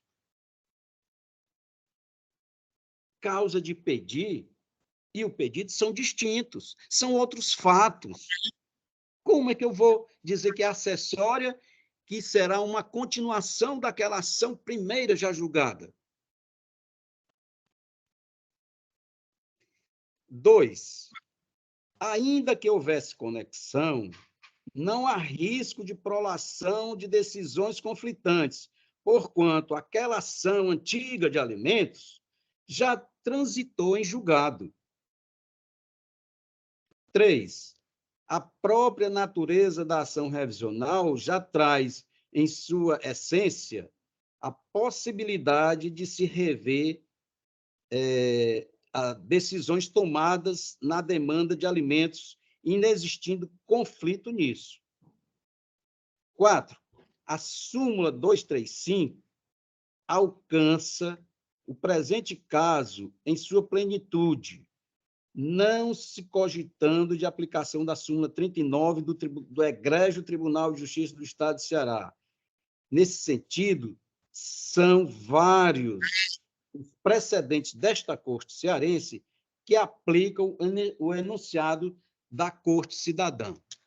Hoje mesmo aqui nós tivemos um julgamento de um processo, digamos que tivesse postulado, aliás, a postulação é de que seja unidos o processo antigo de alimentos e atual revisional. O digno desembargador, digamos que tivesse sido... não, mas pode reunir pela litispendência. O nosso digno desembargador Djalma, ele bem definiu também a litispendência, que ela só existe entre duas ações, somente ocorre entre duas ações onde há como as partes o pedido, a causa de pedir, tanto próximas como remota. Ainda assim, eu vejo, não foi alegado a litispendência, mas foi alegado a reunião dessas duas ações. Mas como? Como é possível isso? Uma ação que já passou há tanto tempo, foi definida por outros fatos, e agora novos fatos, ela tem que ser unida, novos fatos alegados numa revisional, aí ela tem que ser unida a outra e integrar uma coisa só, porque a acessoriedade é isso, vai integrar uma coisa só. Eu não vejo, sinceramente, como aplicar a súmula 39, a não ser, como eu já disse, que não é o nosso caso, quando a pensão alimentícia é provisória. Aí sim, aí cabe. Aí é o correto. Então, diante do exposto, conheço do presente conflito para julgá-lo procedente, reconhecendo a competência do juízo da 4ª Vara de Família da comarca de Fortaleza, ora suscitado, a fim de apreciar e julgar a ação revisional de alimentos. E agora me lembrei uma coisa que eu falei, que a súmula 235 não faz nenhuma exceção, né? E não quero questionar a súmula 239, mas a 239 seria tipicamente uma exceção. Então, na ação ação revisional, então, as ações têm que ser conexas, ou então juntadas, né? Seria uma exceção. A súmula 235 não tem exceção. Não tem nenhuma exceção. É como voto, Excelência. Obrigada, desembargador Lopes. Vossa Excelência, diante dos questionamentos que Vossa Excelência defendeu, faz com que eu queira me pronunciar novamente. Eu peço mais uma vez, venha, Vossa Excelência, para discordar e, de certo modo, responder aos questionamentos. No primeiro questionamento que Vossa Excelência levantou foi qual seria a relação com o processo anterior, né? E eu, no meu modo de entender, a ação revisional de alimentos, ela depende de que a parte demonstre que houve uma alteração dos fatos de outrora, que foram fixados os alimentos, que demonstre que a sua capacidade alterou para pior, se ele pretende uma revisão para redução, se a parte do alimentado, as condições do alimentado melhoraram, né? Se ele também pretende uma redução, né? Ou uma exoneração. Então, tem toda a relação com os fatos de outrora. Ele tem que demonstrar que eu só lhe interrompendo, eu acho que a senhora tá comigo. Os fatos são outros que estão sendo julgados, serão julgados agora, né? Os fatos são outros. Tá certo. Desembargador Lopes, eu só peço permissão, que o senhor permita que eu conclua, porque tá bom, eu prefiro concluir e, na sua fala, o senhor, como é o relator, o senhor falará novamente, né, do que a gente ficar nesse, assim, interferindo. Né? Então, como eu irei te falando, tem toda a relação, eu estou apenas respondendo aos questionamentos no meu modo de entender, os questionamentos que foram feitos por Vossa Excelência. E assim eu estou entendendo, desembargador. Pode continuar. Que me pareceu, assim, qual seria a relação? Então, eu estou lhe respondendo, a relação qual é? Na ação revisional, seja para majorar os alimentos, seja para reduzir os alimentos, seja para exonerar os alimentos, a parte há de demonstrar que aquela situação anterior, e qual situação anterior? Aquela situação anterior que, quando for fixado, não existe mais, que as condições financeiras de um ou de outro foram alteradas, se as possibilidades e as necessidades de um ou de outro foram alteradas. Então, existe essa relação. Segundo ponto, nós estamos falando de uma súmula, é uma súmula do Tribunal de Justiça do Estado do Ceará, que não foi excluída, que não foi revogada, que está em pleno uso, a vigência, né? Inclusive, tem a comissão de jurisprudência do Tribunal de Justiça, que o presidente é o eminente desembargador Chimendes, em que faz a revisão das súmulas, em cotejo com as decisões do STJ, com as súmulas do STJ, para ver se ela tem alguma contradição, né? E faz isso a cada 6 meses. Né? E ela, a cada 6 meses, ela é feita e ela não está em divergência, em contradição com a súmula 235. Ela não está totalmente... Seria até estranho que uma súmula 235, que já existia desde 2000, e 16 anos depois o Tribunal de Justiça inaugurasse uma súmula que viesse contradizer a anterior. Não está. Elas convivem harmoniosamente, porque a 235, inclusive nos seus precedentes, ela trata, salvo as ações acessórias. E ela diz o quê? Que para a conexão, ela trata da conexão para evitar decisões conflitantes. E a 39, ela veio solucionar um problema interno. Né? Se havia divergência, quem seria o juiz competente, sendo no mesmo foro, o juiz que fixou os alimentos, ou anterior, e a súmula do Tribunal de Justiça, 39, aprovada, que, no meu modo de entender, ela tem que ser aplicada, seria assim, uma insurgência contra a própria súmula. Ela diz que as ações revisionais devem ser propostas no juízo onde foram fixados os alimentos. A súmula diz isso. Então, não cabe aqui a me questionar se a súmula está em desuso, se ela não está, se ela não é correta, não é, ela é correta. E se existe uma comissão que trata da revisão das súmulas do TJ, que faz essa revisão a cada 6 meses e que declara que ela não está em conflito com a 235, então ela não está em conflito com a 235. Não cabe a mim discutir se ela está ou não. Né? Então, e outra coisa, eu acho interessante, eu peço até aqui para ler, tem uma decisão da juíza da 7ª Vara Civil, a Raquel Otoshi, e que é muito interessante a questão que ela trata das Está nos autos, consequências. Como? Está nos autos, né? Está nos autos para eu acompanhar aqui? Não, eu vou ler aqui, eu estou lendo, inclusive, aqui no meu celular. Tá certo, ok. Que a decisão que ela tem uma decisão que ela trata sobre a competência, que eu peço venha aqui para ler, que eu acho, não poderia dizer de outra forma, que ela disse muito bem aqui na sua decisão, que ela diz o seguinte, as inconveniências que poderão advir se o julgamento não aplicar 39. Veja só, em caso, a ação revisional de alimentos, ela tramitando perante outro juízo, que não o da vara de onde foi fixados os alimentos, poderá ser proferida decisão interlocutória. O outro novo juiz poderá ser proferida decisão interlocutória de redução do encargo alimentar originário, certo? E opera um imbróglio. Explico. A dita minoração né? O juiz, vamos imaginar a hipótese, você tem onde foi fixado os alimentos e a pessoa entra com outra ação, e ele profere uma decisão interlocutória minorando os alimentos. Essa minoração, ela vai retroagir à data da citação, artigo 13, parágrafo 2º da Lei de Alimentos. Contudo, a ação de execução está a tramitar perante o juiz da primeira vara, vamos supor que na casa dela foi da primeira vara, onde já estava tramitando a execução, que não teria conhecimento da redução provisória proferida no outro juízo. O senhor está me entendendo, desembargador Lopes? Ela faz assim uma hipótese, está tramitando a execução na vara, por exemplo, da 9ª vara, né, daqueles alimentos que ele fixou. Aí a pessoa entrou com a revisão em outra vara, e lá o juiz concedeu uma liminar reduzindo os alimentos, né? E como tem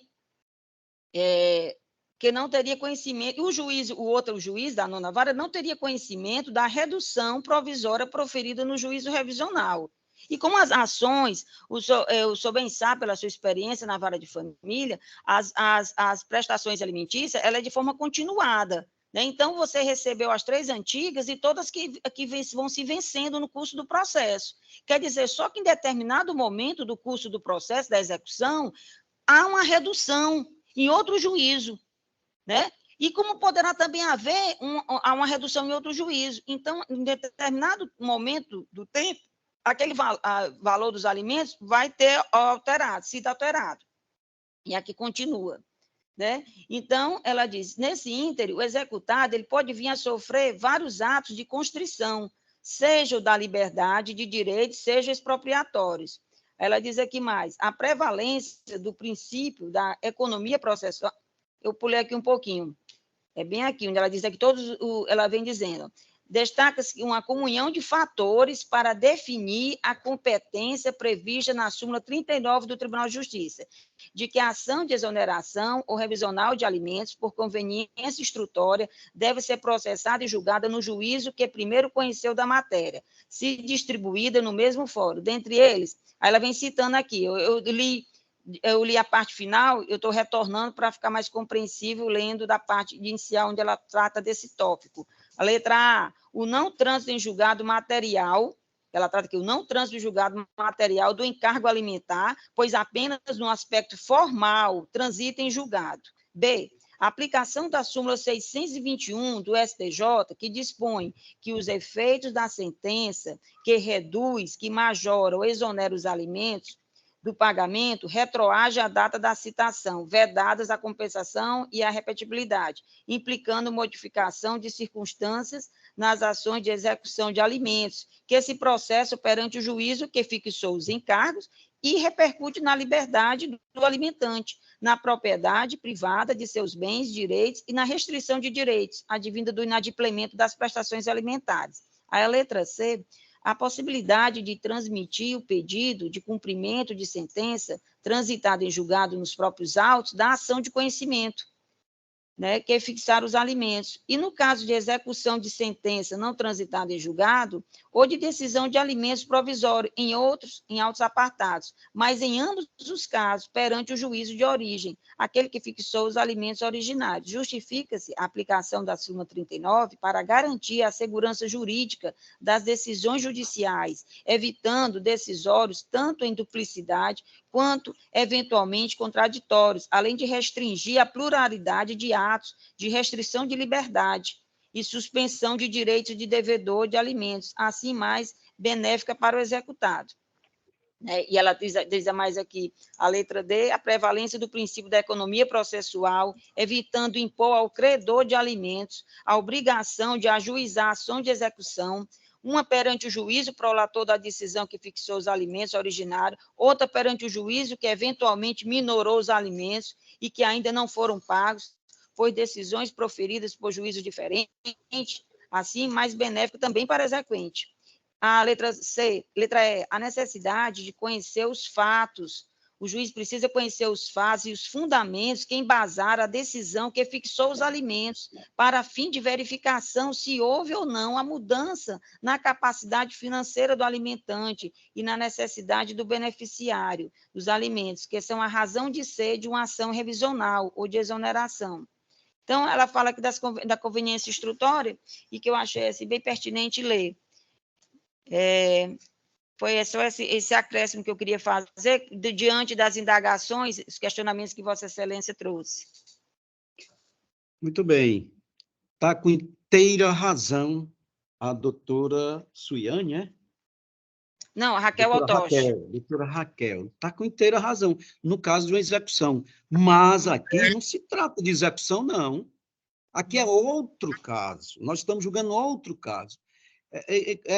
Ela aplicou corretamente, essa hipótese que ela fez de aplicação da súmula 39 está corretíssima no caso de uma execução. Mas aqui não se trata de execução. E eu até fiz referência que, no caso de alimentos provisórios, sim, aplica-se a 39, não tenho dúvida, que é o caso na execução aí. Execução, mas aqui é outro caso. Neste caso aqui, não. Aí não se aplica a 39, no meu entendimento. E eu não queria polemizar a súmula 39 do tribunal, né? Porque ela está correta, e ela diz até assim, por conveniência instrutória, né? Conveniência instrutória. Aí ela abre, assim como se fosse uma exceção da súmula 235, no caso de revisional de alimentos. Ela traz até uma exceção. Mas a doutora Otoshi está corretíssima. No caso de execução, ela está correta. Mas aqui não é execução. Não é execução. Nós não chegamos a esse fato da execução, nós não chegamos a esse momento da execução. Então, aqui é outra ação. Neste caso, não. Aplica-se a súmula 235. Eu não tenho, assim, nenhuma dúvida desse meu posicionamento, né? Então, e também, outra coisa, não queria polemizar a súmula 239, dizendo que ela está em desuso. Não, de jeito nenhum, ela está completamente em uso. Mas, quando for aquela situação de alimentos provisórios, aí não tenho dúvida, aplica-se tranquilamente. E no caso da execução, aí também, a doutora Raquel está corretíssima, né? E também ela não entra em conflito com a 235, não, de jeito nenhum. Só que, nesse caso, tem que ser aplicada a 235, porque uma ação já está julgada, né? A gente viu, que até assim, numa singela definição de processos acessórios, como eu disse, processo acessório tem o principal, que é o antigo, e tem o novo, que é o acessório. Não é? E eles passam a integrar como se fosse uma ação só, como se fosse uma continuidade. Por exemplo, no caso dos alimentos provisórios, aí sim, aplica-se, ele passa a ser uma discussão em torno de uma coisa só. Mas, veja bem, os alimentos provisórios, aliás, veja bem, os alimentos fixados, neste caso aqui, foram por uma determinada situação e fatos, né? Hoje não, a situação mudou, então por que vai juntar os dois processos? Para quê? Para qual é a utilidade? E não é acessório também, não, no meu entendimento. Desculpe aí a minha veemência nisso. Não há a causa acessória de jeito nenhum. De jeito nenhum. Porque um já está julgado. Como é que um processo julgado passa a ser principal, de repente passa a ser principal, e o outro novo é acessório dele? Então, desembargadora, neste caso aqui, eu entendo que aplica a súmula 235. Nos outros casos que a senhora mencionou, inclusive com uma digna decisão da doutora Raquel, a quem eu tenho muita admiração, ela está correta. Na execução, aí tem que ser a súmula 39, não há dúvida. Eu até pensei que fosse só em caso de alimentos provisórios, mas agora ela já estendeu, ela clareou mais a nossa mente. Não, mas na execução também. Mas nós não estamos na execução, só esse detalhe. Então, desembargadora, eu ouso discordar, mas nesse nosso debate aqui, mas porque é desta forma o meu convencimento. Obrigado. Tá. Obrigada, desembargador Lopes. Mas o senhor faz com que eu queira novamente me pronunciar, né? Serei bem breve, só com 2 pontos. Primeiro, no ponto que Vossa Excelência questiona, que na execução, sim, mas nesse caso, não. Mas ocorre que, se você tem uma revisão em outro juízo, lá vai ensejar uma execução. E o que a juíza ela trouxe, a hipótese, é mostrando a decorrência, porque se você faz uma alteração do título em outro juízo, lá sim vai decorrer uma nova execução, entendeu? Não em outro momento futuro vai gerar esses conflitos de quem seria o juiz competente. E o segundo Mas ponto... não... Certo. E o segundo ponto, quando Vossa Excelência reconhece que a súmula 39 ela está em uso e deve ser aplicada em casos de alimentos provisórios. Ela não seria nunca aplicada para casos de alimentos provisórios, porque não seria necessário, porque não é revisão, né?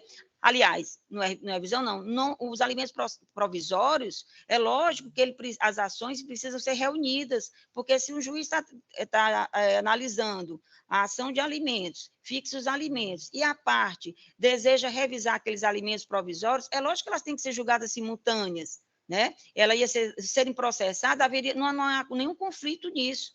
Elas devem mesmo, obrigatoriamente, serem processadas e conhecidas no mesmo juízo.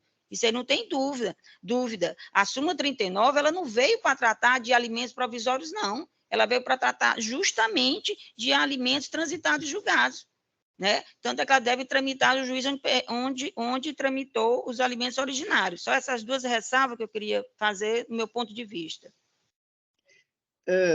Desembargador, eu vou voltar à minha argumentação.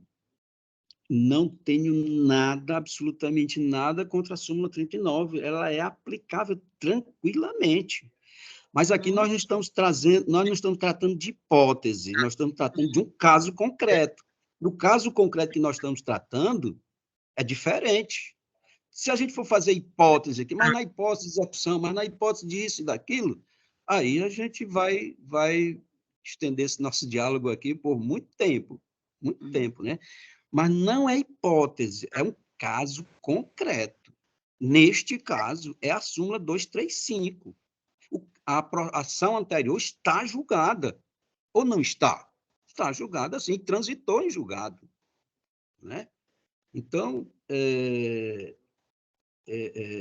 volto a dizer que a lógica, né, que a senhora falou até na lógica, a lógica me manda, né, a lógica eu traduzo como um bom senso também, me encaminha para a súmula 235, que é anterior à súmula 39 do tribunal, que eu não questiono absolutamente nada dela, nem da comissão que a instituiu, de jeito nenhum. De jeito nenhum. Então, é assim como eu penso, desembargadora, e confirmo o meu voto. Tá. Obrigada, desembargador José Lopes. Eu passo a palavra ao desembargador Djalma. Obrigado, presidente. Eu, em processo anterior, já julguei, já emiti um voto concordando com a aplicação da súmula 39. Mas não era um caso como esse que se cuida, né? Eu aqui, como o desembargador Zé Lopes destacou, o processo está arquivado. Eu não vejo conveniência instrutória para arrastar esse processo, né, para outro juiz, para outro juízo. Então, eu acredito que, nesse caso específico, a súmula aplicada seria a 235 do STJ. Então, eu voto com o relator. Obrigada, desembargador Djalma. Esse aqui é. A Câmara, por maioria, conheceu do conflito. Cadê? Para declarar a competência do juiz da 4ª Vara de Família da Comarca de Fortaleza.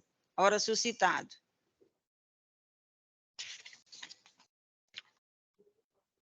Então, o outro processo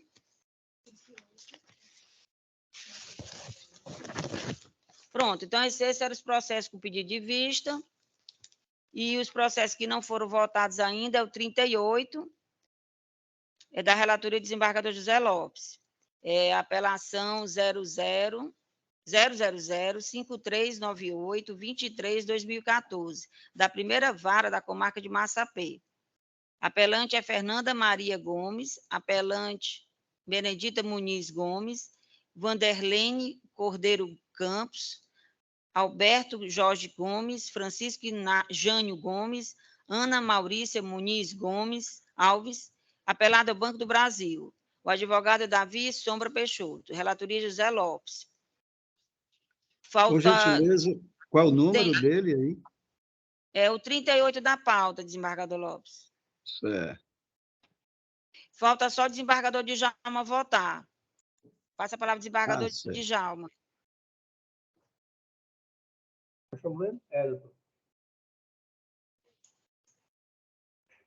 É o 38, desembargador Djalma. Olhando, gente, só um minuto, desembargador. Tá, não, estou só lembrando qual é. Eu me acosto ao voto do nosso relator, desembargador Zé Lopes. Obrigado, desembargador Djalma. Eu já havia votado também favorável, acompanhando no voto provisório, então eu leio aqui o resultado. A Câmara, por unanimidade, conheceu do recurso para dar-lhe parcial provimento. Só tem esse? Já acho não. Eu só confirmar o voto. Esse, nem lembro mais.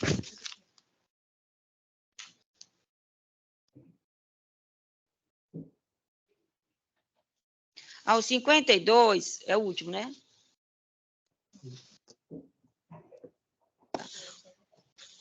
O 52 é apelação 0, é desembargador Lopes também. É apelação 0231666, 24/2022. É da 17ª Vara Civil. O apelante, apelado, é Lara Melissa Nobre Monteiro Roça, representante legal Wilnison ou Evinson Sobreira Monteiro Rosa, e a advogada é a Camila Cardoso de Souza Ribeiro. Apelante, apelado, Unimed Fortaleza, advogado Davi Sobra Peixoto, relator José Lopes de Araújo Filho. Aqui não tem o meu voto, porque eu estou divergindo de voto do relator.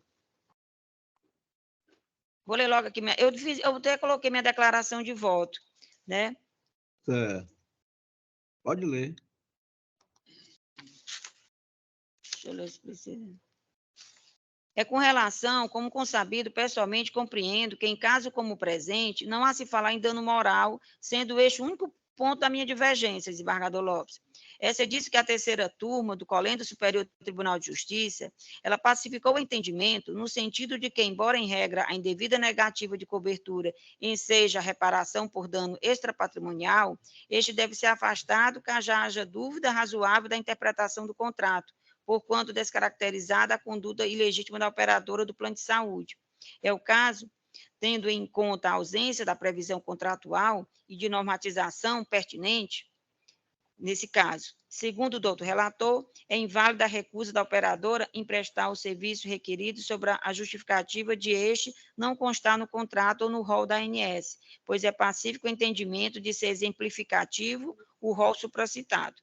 É justamente por não constar no contrato, ou mesmo do rol da ANS, que se deve agasalhar o direito a uma razoável dúvida, direito este que refuta qualquer ilícito de ordem extrapatrimonial. Nessa intelecção, eu trago aqui a jurisprudência, que eu não vou...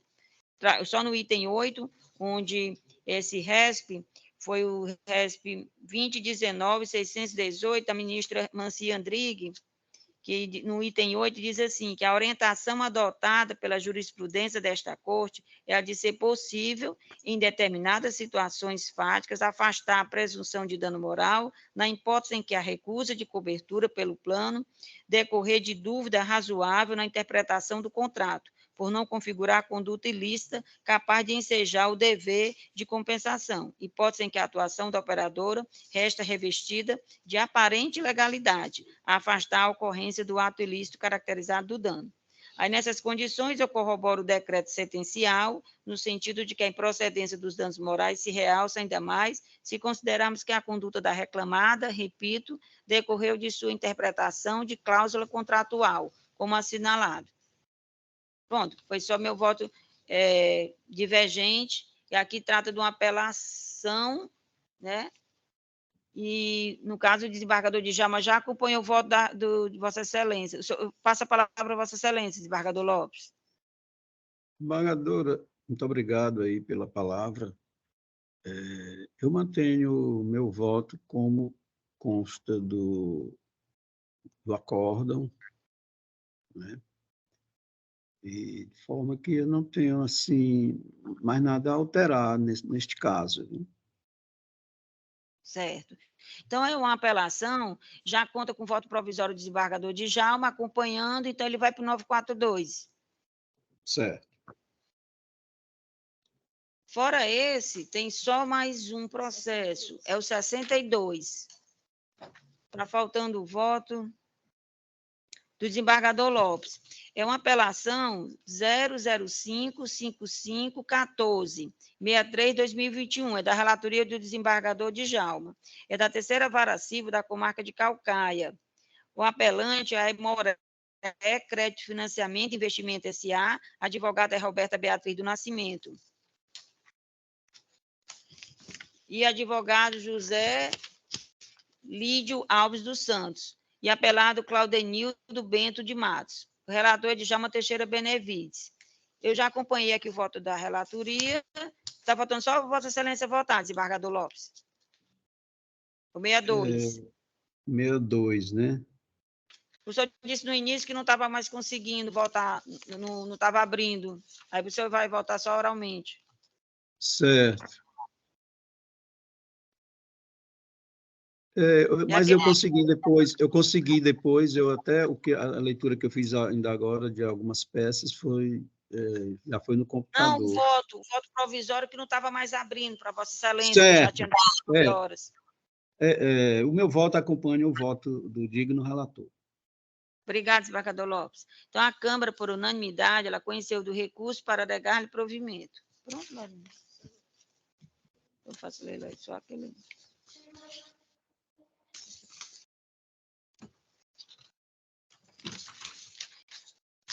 Então, já são 11h04, a gente já terminou todos. Eu faço só anuncio aqui que todos os processos que foram submetidos ao sistema do voto provisório previamente, sejam os inclusos em pauta, bem como os extra-pautas, se tornam definitivos os julgamentos nos termos dos respectivos relatores. E passo a palavra aqui. O 38 aí, faltava o voto do Djalma, não era? 38? 38? 38. Foi chamado o desembargador Djalma, ele votou aqui na sessão, acompanhando Vossa Excelência. Ok, tá certo. Então, no mais, não tenho nenhuma anotação aqui para apresentar. Pronto. Eu faculto a palavra se alguém quer fazer algum registro em ata. Então, só desejar um bom dia a todos, né? Um bom restante de dia aí. E até a próxima. Obrigada, Teu Manuel. Então, bom dia a todos. Eu gostaria de fazer um registro que o nosso amigo desembargador Djalma, me parece que vai entrar de férias agora no dia 2, né? Não é isso, Djalma? Não. Ai, não? Não, desembargador, não. Então, desculpa. Né? Mas, de qualquer forma, quero lhe desejar que se recupere bem. Obrigado. Cada vez mais a sua voz está mais forte. Obrigado. Viu? E isso é sinal que vem reagindo bem o tratamento. Né? E não esqueça de rezar todo dia, né? Eu rezo o texto todo dia, e incluí-lo nas minhas orações. Eu queria fazer aqui um registro muito interessante. Eu estava no hospital, já estava com 23 dias hospitalizado, depois das 2 cirurgias e tal, e chegou uma tia minha com a carteirinha com a foto do Padre Cícero. E no outro dia de manhã, ela passou aqui no prédio e deixou uma imagem do Padre Cícero. Até para ver aqui na minha estante. Muito bem. E eu fui atrás de um médico especialista em operar fígado, né? Eu vou ter que fazer uma cirurgia de fígado em novembro. E aí o médico me recebeu e tudo. Quando foi anteontem, uns 4 dias atrás, o nosso ministro, Teodoro Silva Santos, que é cearense do Juazeiro e afilhado de Padre Cícero, ligou para mim. Aí passamos um bom tempo no telefone. E eu disse para ele que eu tinha procurado esse médico. Ele disse: o chefe da equipe é meu amigo e irmão, é o chefe desse médico. E eu vou falar com ele, ele vai ligar para você. E eu me lembrando da história do Padre Cícero, né? É uma coincidência muito grande, né? Quer dizer, Um elo, né? O Teodoro, que é afilhado do Padre Cícero, liga para mim, quer dizer, procura o médico já me ligou, muito simpático, por sinal, e já pediu todos os exames e vai encaminhar essa cirurgia depois. Então, com a graça de Deus e Nossa Senhora de Fátima, agradecer também ao Padre Cícero, né? Tem que agradecer mesmo, é muita coisa. Não é coincidência, né? São sinais. Sinais eu vou juntar o dinheiro, eu quero ir a Fátima, agradecer a Nossa Senhora de Fátima. E vou participar ao Orco também, né? Agradecer ao Padre Cícero. Tá certo. Pois boa sorte, viu, Djalma? Muito sucesso, muita saúde. Essa cirurgia vai dar tudo certo, graças a Deus. Amém. Declaro encerrado, então, a sessão. Desembargadora, eu queria fazer um registro do aniversário do nosso colega André Costa, né? Foi segunda, que aconteceu recentemente, e as nossas congratulações a ele, desejando-lhe saúde, desejando-lhe muitos anos de vida e que Deus proteja sempre os seus caminhos. Amém. Registrado, desembargador Lopes. Então, até logo a todos, um bom dia. Obrigado pela assessoria, Adilto, Lúcio e o Edson da Lâmpada, a Lorena, policiamento. Tudo de bom. Tchau, tchau.